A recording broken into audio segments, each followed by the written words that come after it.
오늘은 창세기 1장 1절에서 5절까지 말씀입니다.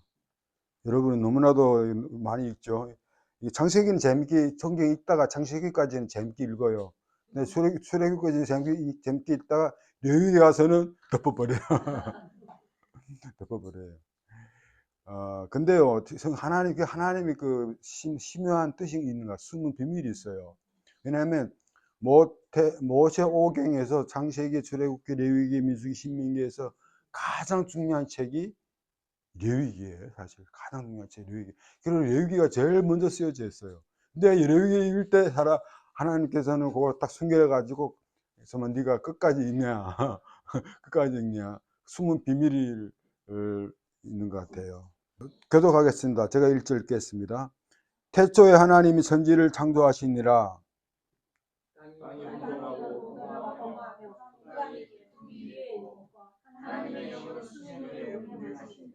하나님이 가라사대 빛이 있으라 하시매 빛이 있었고,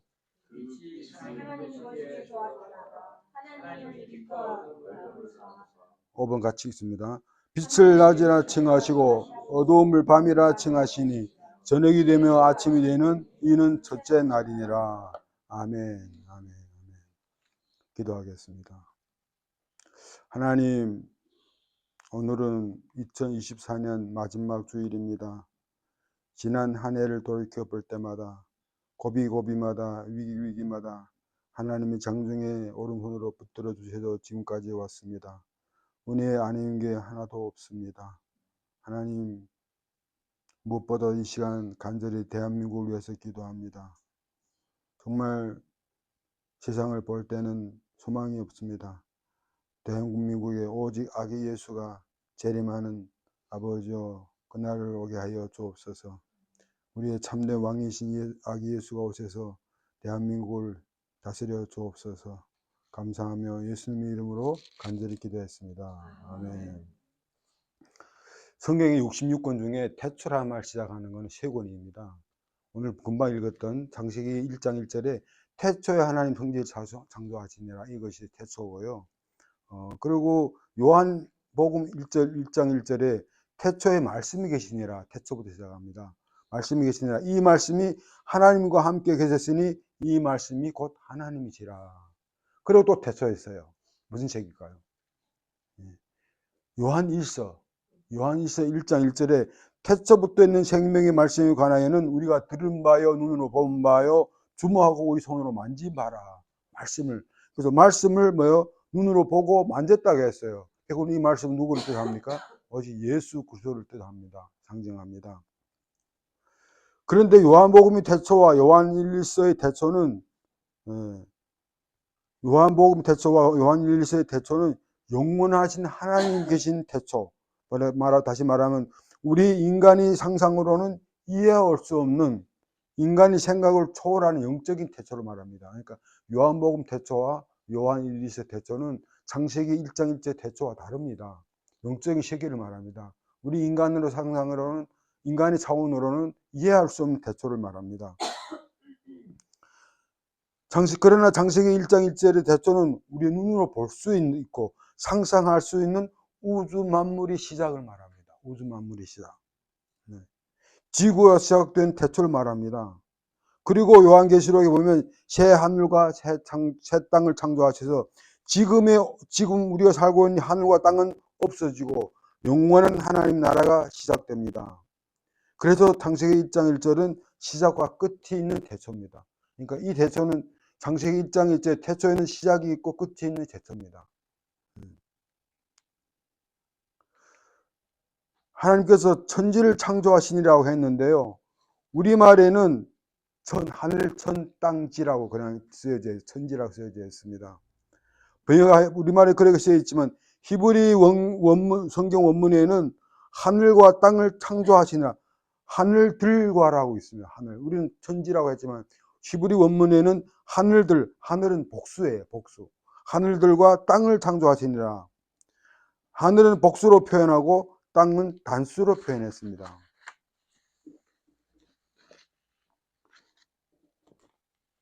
왜 하늘이 복수이냐 하면은 유대인들의 우주관, 유대인들 우주가는 하늘이 3층이에요. 3층.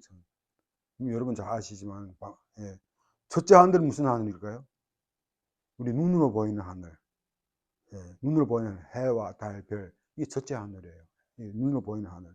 둘째 하늘은 눈으로 보이지 않지만 태양계, 우주계. 그러니까 태양계 가서 사람이 그러니까 그 은하계, 뭐 이거 눈으로 볼 수 없는 하늘 말합니다. 셋째 하늘은 하나님 보좌가 있는 곳, 영적의 하늘, 천국을 의미합니다. 예, 천국을 의미합니다. 근데 여기서 하나님 창조하실 때 말씀으로 선포합니다. 태초에 하나님 천지를 창조하시니라 선포예요. 일방적인 선포입니다. 일방적인. 그리고 2장 5절부터 시작합니다. 땅이 혼돈하고 공허하며 흑암이 깊음 위에 있고 하나님이 시는 수면에 운행하시니라. 3절 하나님이 가라사대 빛이 있으라 하시매 빛이 있었고 그 빛이 하나님 보시기에 좋았더라. 하나님 빛과 어둠을 나누사 빛을 낮이라 칭하시고 어둠을 밤이라 칭하시니 저녁이 되며 아침이 되는 이는 첫째 날이니라 라고 기록하고 있습니다. 그래서 하나님은 천지를 창조하실 때 말씀으로 창조하셨습니다. 말씀으로 무에서 유를 창조하셨고 아무것도 없는 데서 말씀으로 창조하신 것입니다. 그래서 로마서 4장 19절에는 아브라함 믿는 그 하나님은 없는 것을 있는 것 같이 부르시고 죽은 자를 살리시는 하나님이라고 고백하고 있습니다. 여기서 창조는 첫째는 무에서 유를 창조했다죠. 무에서 유를 창조하시고 두 번째 창조는 한꺼번에 만들어진 것이 아니고 단계적으로 첫째 날, 둘째 날 이렇게 단계적으로 만들어진 것을 우리는 알 수 있습니다. 예. 첫째 날에는 어둠과 빛을 창조하시고 둘째 날에는 공창을 창조하시고 이렇게 창조하시면 마지막 날 누구를 창조했어요? 뭘 창조했어요? 인간, 사람을 아담이라고 말하는 아담을 창조했습니다. 그리고 일곱째 날에 뭐 하셨어요? 안식을 하셨습니다. 제가 여기서 강조하고 싶은 건 안식. 마지막에 안식입니다. 안식. 근데 여러분, 저는 이 말씀에서 첫째 날, 둘째 날, 셋째 날 하는데 이 날이 오늘날 우리가 하루 24시간 이 날일까요? 그럴 수도 있어요. 하나님 하나님이시니 그럴 수도 있어요. 근데 여기에는 여러 가지 해석이 있어요. 여러 가지. 이 히브리 말의 날은 요미라는 글자인데요. 시간을 뜻하는데요. 예. 그래서 이 의미는 두 가지로 우리 해석할 수 있습니다. 첫째는 크로노스 시간. 마지막 우리가 누구에게나 공평하게 주어지는 하루 24시간. 이거 하나님 가능하니까, 하나님이시니까 가능하죠. 24시간 가능한 거예요. 물리적 시간을 말합니다. 하루 24시간을 말합니다. 이것이 한 개 해석이고, 둘째 해석은 하나님 시간, 카이로스 시간을 뜻합니다. 하나님 시간, 카이로스 시간. 나라와 개인의 삶에 개입하여 역사하시는 하나님 시간을 말합니다. 다시 말하면 어떤 일정한 기간을 말하는데요. 다시 말하면 광야 시대가 몇 년이죠? 광야 시대 40년. 그래서 40년은 우리는 광야 시대, 이것도 시간입니다. 광야 시대. 그리고 그 애굽 노예 시대가 몇 년이죠? 애굽 노예 400년.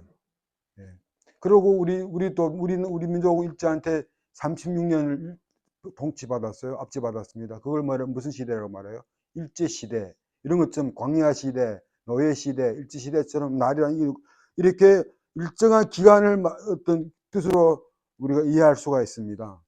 이해할 수 있습니다. 저는 개인적으로 두 번째 답을 이렇게 그러니까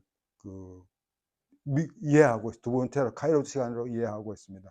어떤 날이 아니고 일정한 기간을 뜻하고 나옵니다. 근데 여기서 잘 주목할 게 있습니다. 잘 보십시오. 창세기 천지 창조의 하루하루를 기록할 때 어떻게 기록했어요? 5번 보십시오. 5절 보십시오. 빛을 낮이라 칭하시고 어둠을 밤이라 칭하시니 그 다음에 저녁이 되며 아침이 되는 이는 첫째 날이니라. 날마다 먼저 뭘 시작해요? 아침이 먼저 시작되는 게 아니고 저녁이 먼저 시작됩니다. 저녁이 되어 성경적인 하루는 해가 지고 안식이 시작되는부터 하루가 시작됩니다. 우리는 보통 아침을 하루부터 시작이라고 생각하잖아요. 근데 성경은 그거 아니에요. 히브리 성경은 해가 지는 것부터 저녁이 되어 잠자리에 푹 안식을 하고 아침에 일어나 뜨는 해와 더불어 하루 일과를 시작하고 마칠 때, 저녁에 다시 해가 지는 그 시간을 전체를 해가 지고 이튿날 다시 해가 지는 이것을 하루라고 합니다. 그래서 성경은 해가 지고 달이 뜨는 시간이 첫째 날이라고 기록하고 있습니다. 그럼 왜 성경은 왜 저녁을 먼저 처음 기록했을까요? 날이 시작으로, 저녁을 날이 시작으로 기록할까요? 저녁을. 이건 매우 깊은 영적 뜻이 있습니다. 영적 의미가 있습니다. 무엇이나 하면 안식이 먼저라는 거예요. 안식이 먼저라는 거예요. 우리는 일하는 게 먼저, 아침에 일어나서 일하는 게 먼저잖아요. 근데 하나님 아니에요. 하나님은 안식이 먼저예요. 안식이. 여러분, 십계명을 보면 뭐 10계명이 있습니다. 십계명 보면 하나님과 인간의 관계를 연결하는 연결고리가 있는데 그게 제 4절이에요. 연결고리가. 1절부터 4절까지는 하나님과 관계지만 연결고리가 하나님과의 관계와 인간과의 관계를 연결고리가 뭐예요? 4절인데 4절이 뭐예요? 네 번째 뭐입니까? 네 번째, 십계명 네 번째. 안식일을 기억하고 거룩히 지키라 라고 말씀하고 있습니다. 안식일을. 이 십계명을 우리는 십계명을 이번에 그 트럼프 대통령이 이번에 당선되면서 공립학교에 십계명을 다시 걸겠다고 이렇게 공약했더라고요. 참 정말 고무되는 일인데요. 십계명 여러분 다 외웠습니까? 십계명 가장 쉬운 것 같은데 다 쉽게 말하면 외우지 못한 분들이 많아요. 근데 십계명 하면 저는 정말 뼈 아프다 할까 어떤 이런 저한테는 잊지 못할 그 이야기가 있습니다. 왜냐면 북한 감옥에서 나보고 십계명 다 적으라는 거예요. 북한 그 공안 인원이 십계명을 적으래요. 와, 처음에는 그거 적다가 또 맥히는 거예요. 맥히는 거. 그래 기도하고 하면서 하나 겨우 10가지까지 다 쳤는데요. 네. 십계명 1번 제일 1은 제가 여기서 복습하겠습니다. 제일은 뭐죠?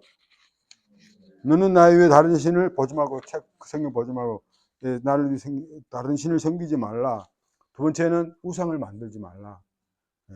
그다음에 세 번째는 내 이름을 막는 데 부르지 말라. 네 번째 안식일을 거룩히 지켜라.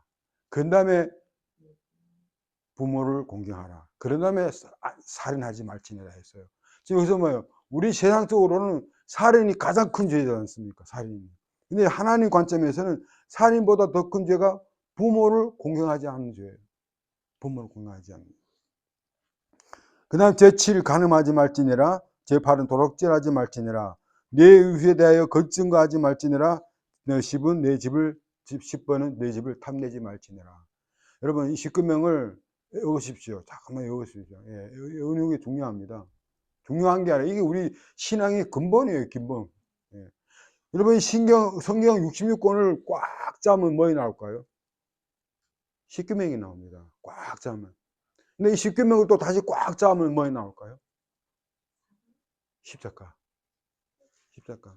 예수 그리스도가 나오는 거죠. 그래서 10계명이 너무너무 중요합니다. 그래서 이 내 안식일이 하나님과의 관계와 인간의 관계의 연결고리가 안식일을 거룩히 지키라. 안식일처럼 중요합니다. 예. 때문에 성경은 날의 시점을 기록할 때 항상 안식을 먼저 강조하고 있습니다. 우리는 일이 먼저이고 안식을 두 번째로 생각합니다. 우리의 생각과 관점, 차원이 성경과 완전히 달라요.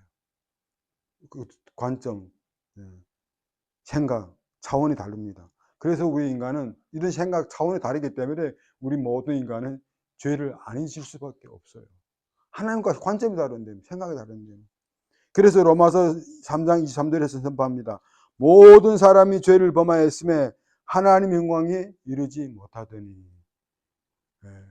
제가 성경을 그만 예수 믿었을 때 이 말이 제일 이해가 안 갔어요. 왜 내가 죄인이냐? 왜 내가 죄인이냐 막 따지고 했던 때 기억납니다. 성경은 철두철미하게 안식이 먼저예요. 안식이 먼저입니다. 이 말을 뒤집어 다 우리말을 표현하면 성경은 철두철미하게 오늘날 안식이 뭐죠? 안식이 예배예요. 오늘 주일날 안식이날 예배입니다. 그래서 성경은 철두철미하게 안식이 먼저이고 철두철미하게 예배가 우선해요. 예배가. 그래서 우리 인간들은 우리 세상 사람들은 일주일 첫날 월요일 첫날을 쓰더라고요. 월요일 첫날이라고 생각하잖아요. 아니에요. 유대인들은 일요일 우리 부활날 일요일이 첫날이에요. 안식날 첫날이에요. 일주일 시작입니다. 일주일 시작입니다. 그래서 우리의 삶의 우선순위에서 가장 중요한 것이 안식이에요. 바로 예배입니다. 예배는 뭐예요? 하나님과의 관계입니다. 하나님 원하는 건 우리 일하기를 원하는 거 아니에요. 하나님 우리를 사역하라고 부르는 거 아니에요. 하나님 우리를 관계 맺자고, 하나님 우리 사랑의 관계를 맺자고 우리를 부르셨습니다.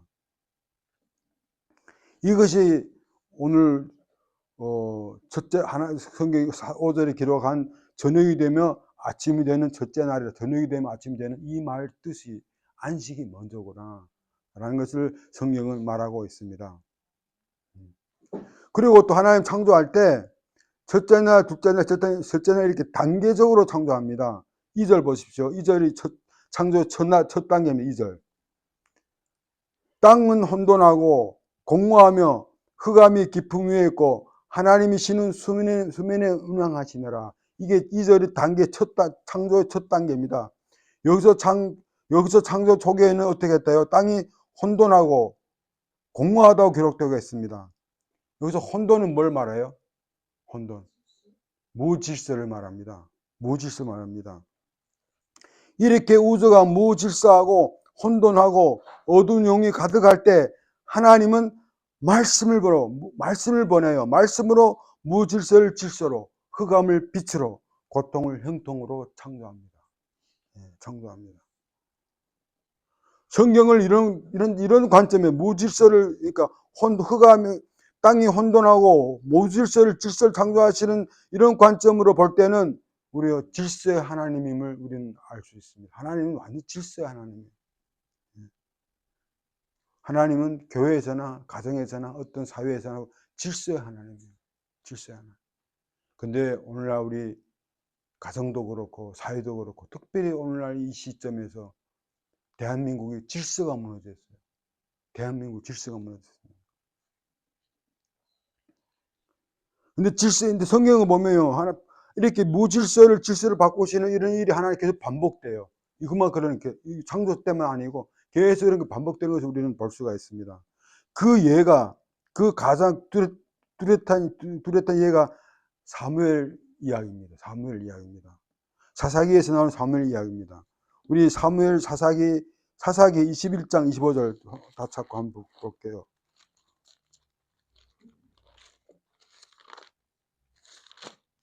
사사기 21장 25절.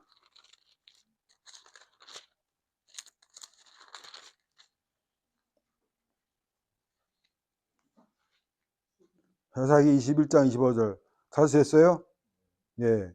함께 같이 읽습니다. 시작. 그때 이스라엘 왕이 없으므로 사람이 각각 그 소견에 오른 대로 행하였더라. 이게 무질서예요. 각각 자기 소견대로. 그러니까 그때 사사기 때만 혼돈한 상태가 없었습니다. 이스라엘 역사에서. 그때에 이렇게 혼돈할 때 사사기 시대는 지금으로부터 약 3,500년 시대입니다. 이스라엘 백성들은 그때 사사기 때 약 326년간 이방인들 통치를 받으며 흑암의 시기를 살았어요. 326년 동안 혼돈의 시기를 살았습니다. 320년 동안 무질서의 시기를 살았습니다. 그때 하나님은 한 여인의 기도를 통하여 이스라엘 백성들에게 누구를 보냈어요? 사무엘을 보냈습니다. 사무엘을 통하여 그들에게 말씀을 보냈어요. 말씀을 보낸 겁니다. 구두의 사무엘 1장 11절 보겠습니다. 사무엘 1장 11절.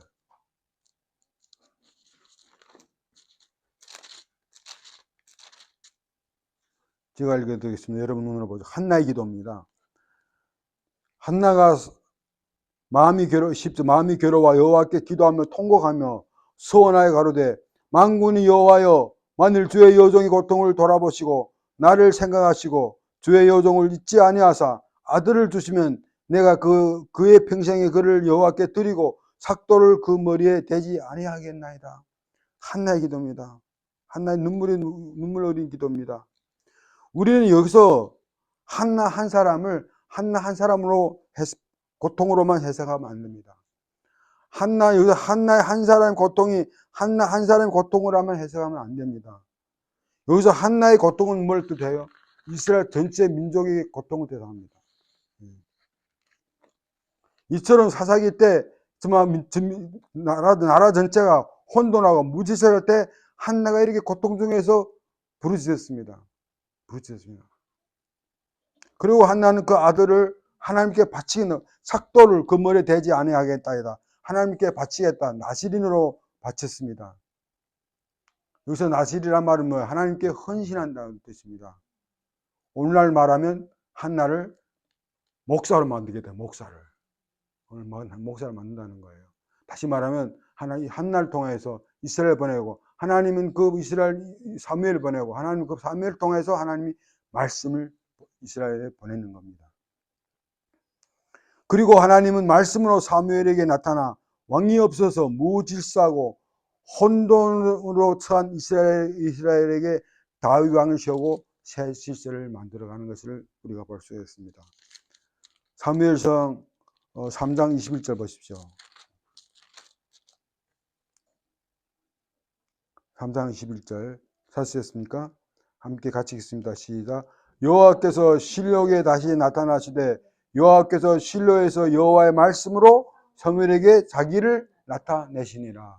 말씀으로 하나님 여호와께서 사무엘에게 말씀으로 나타내서 자기를 나타내서 말씀으로 사사기 시대 때 사람들이 무질서하고 흑암에 처했던 그 사회의 무질서를 질서로 하나님 창조하셨다는 겁니다. 하나님이 그래서 왕을 보내시고 그 왕이 다윗 왕을 보내주시고 하나님의 새 질서를 만들어가는 것을 우리는 알 수가 있습니다. 이처럼 이스라엘 백성들이 무질서하고 혼돈하고 흑암, 곧 죄로 가득할 때 하나님은 말씀을 보내어 새 질서를 창조합니다. 이게 성경의 흐름 패턴이에요. 창세기에도 말씀을 보내서 창조하지만 많은 정말 말씀을 보내요. 하나님께서 이런 새 질서를 창조하시는 것을 우리가 볼 수가 있습니다. 이런 과정을 시편 기자는 뭐라고 표현합니까? 이런 과정을 시편 기자는 시편 107편 19절 20절 시편 107을 함께 같이 읽겠습니다.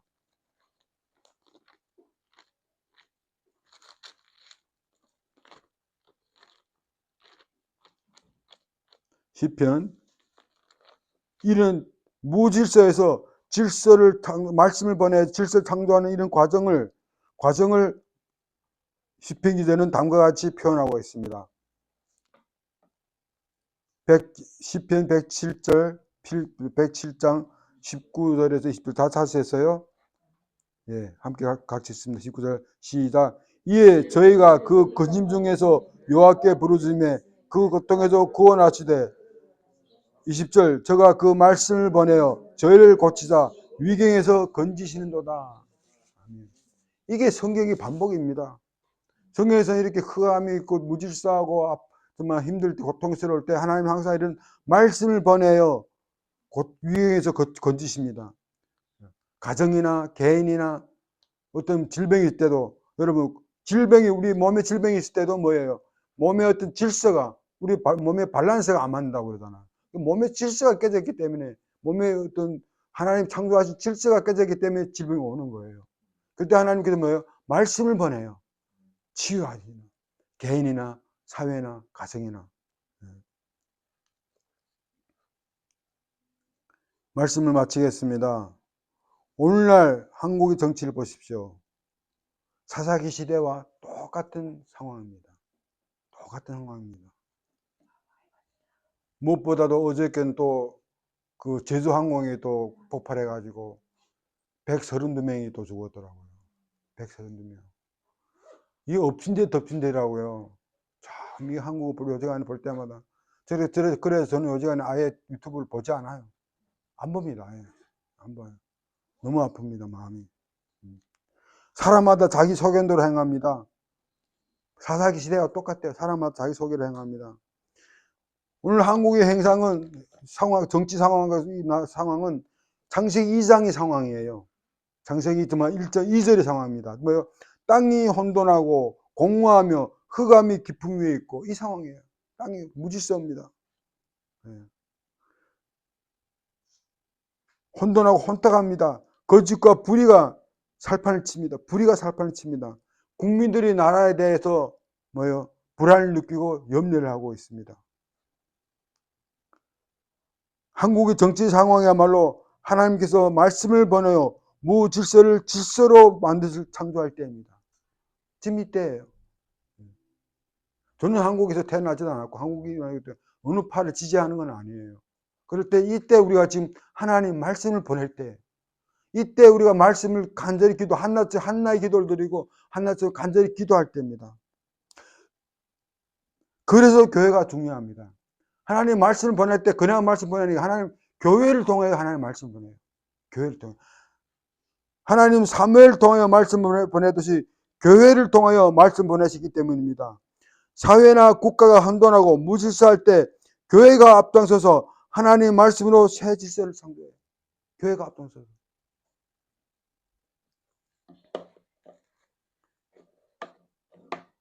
대한민국 역사를 보면 고비고비마다 위기 아닐 때가 없었어요. 위기 아닐 때가 없었습니다. 대한민국은 1945년 해방된 뒤에 3년 후에 48년도에 8월 15일 대한민국 건국됐어요. 45년도에서부터 48년도에 그 3년 동안 얼마나 무질서했는지요. 그때 당시 정말 서로 죽이고 암살하고 정말 무질서 가운데 있었습니다. 극심한 3년간 극심한 좌파 우파 대립을 거쳐서 대한민국이 건립되었습니다. 이승만 정권이 등장했습니다. 근데 이승만 정권이 어떻게 됐습니까? 이승만 대한민국 역사는 제일 첫 번째 대통령이 탄핵을 받았어요. 이승만이 4.19 혁명으로 인해 저는 4.19 혁명이 글쎄 그때 지금 돌아보면 옳다고 말할 수도 있겠지만은 어쨌든 해석을 떠나서 옳고 그르고를 떠나서 이승만이 뭐예요? 대한민국의 제1대 대통령이 탄핵을 받았어요. 저는 이걸 어제 글을 보면 준비하면서 설교를 준비하면서 참 그렇구나. 1대 대통령부터 탄핵을 받았구나. 1대 대통령. 그러니까 이 뿌리가 쓴뿌리가 계속 있는 거예요. 쓴뿌리가. 이게 일단 창조 무질서 1단계입니다. 1단계. 그리고 61년도 5월 16일 누가 나타났어요? 박정희 5.16 군사혁명이 일어난 후 근데 또 그 대통령이 어떻게 됐어요? 암살당했어요. 이게 대한민국 정치입니다. 정말 이게 우리가 지금 오늘날 보면 오늘날 우리 대한민국이 정치가 혼돈하고 막 이렇게 엄중한 위기인 것 같지만 위기 아닌 게 없어요. 이승만 때는 더 위기였고 백정희 때도 위기였습니다. 이게 2단계입니다. 2단계. 그리고 94년부터 김일성 대통령부터 문민정부가 오늘 이르기까지 오늘 3단계예요. 대통령 우리 창조의 무질서 질서 창조하는 3단계. 이승만 대통령, 박정희 대통령, 문민정부. 이게 단계 무질서에서 단계 다음에 무질서에서 하나님께 질서를 창조하신 하나님은 대한민국 그렇게 사랑하신 것을 우리는 알 수가 있습니다. 고비고비마다 위기 아닌 것이 없습니다. 그때 위기마다 어떤 일이 일어났어요. 대한민국 위기 겪을 때마다 대한민국 산마다 기도마다 차고 넘쳤어요. 기도하는 백성들이 성도들이 차고 넘쳤습니다. 교회마다 눈물로 기도 차고 넘쳤습니다. 나라 위기 때마다 하나님 교회를 통해 역사하셨습니다. 지금 바로 한국과 세계에 흩어져 있는 오늘 같은 우리 디아스포라 교회들이 나라를 위하여 부르짖음 눈물로 기도할 때입니다. 그래서 시편 50절 15절에 말씀하셨습니다. 환난 날에 나를 부르라. 내가 너를 건지려니 내가 나를 영화롭게 하리로다. 환난 날에. 우리 개인이 환난뿐만 아니라 가정의 환난뿐만 아니라 우리 민족의 환난, 나라의 환난 받을 때 우리가 하나님께 부르짖어야 합니다. 그러면 하나님이 뭘 보내요? 말씀을 보내요. 말씀을 보내요. 한나가 부르짖었더니 하나님이 사무엘을 보내고, 사무엘은 오늘날 뭘 뜻해? 교회를 뜻합니다. 오늘 사무엘 오늘 다시 말하면 목사를 뜻하잖아요. 사무엘을 뜻합니다. 하나님 말씀은 하늘에서 뚝 떨어지는 것이 아니고 교회를 통해서 하나님 말씀을 보냈습니다. 그래서 우리 창세기 2장에서 땅이 혼돈하고 공허하며 흑암의 깊음 위에 있는 이 상황일 때 하나님은 말씀으로서 하나님은 대한민국을 다시 새롭게 만드실 줄 믿습니다. 대한민국은 말씀으로 무질서를 새 질서로 창조하시고 그 새 질서가 뭐예요? 통일한국의 새 질서를 하나님께서 창조하시려고 저는 믿습니다. 지금 이렇게 힘들고 어렵고 막 정치가 좀 싸우고 치고받고 하는 것이 어쩌면 하나님이 새로운 질서를 창조하시기 위한 하나님의 일하심이에요. 저는 긍정적으로 봅니다. 근데 그 긍정적으로 그 일하심에서 뭐예요? 하나님이 새 질서, 통일한국을 하나님 창조하실 것이라고 저는 믿습니다. 기도하겠습니다. 하나님의 말씀으로 무에서 유를 창조하시고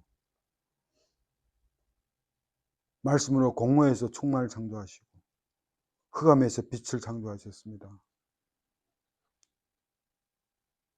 하나님 또 오늘날 이 하루도 우리에게 창조하셔 선물로 주셨습니다. 하나님 우리에게 말씀을 보내어서 우리 개인의 삶, 가정의 삶 뿐만 아니라 우리나라, 우리 대한민국에 말씀을 보내어서 새 질서를 창조하여 주옵소서. 지금은 아프고 힘들고 무질서한 상황이 같지만 하나님은 대한민국의 교회마다 부르짖는 기도를 통하여서 이 시대에 사무엘을 보내 주옵소서. 이 시대에 하나님이 쓰시는 사무엘을 보내 주옵소서. 그래야 그 사무엘이 통일한국의 새 질서를 아버지 창조하게 하여 주옵소서. 감사드리며 예수님 이름으로 간절히 기도했습니다.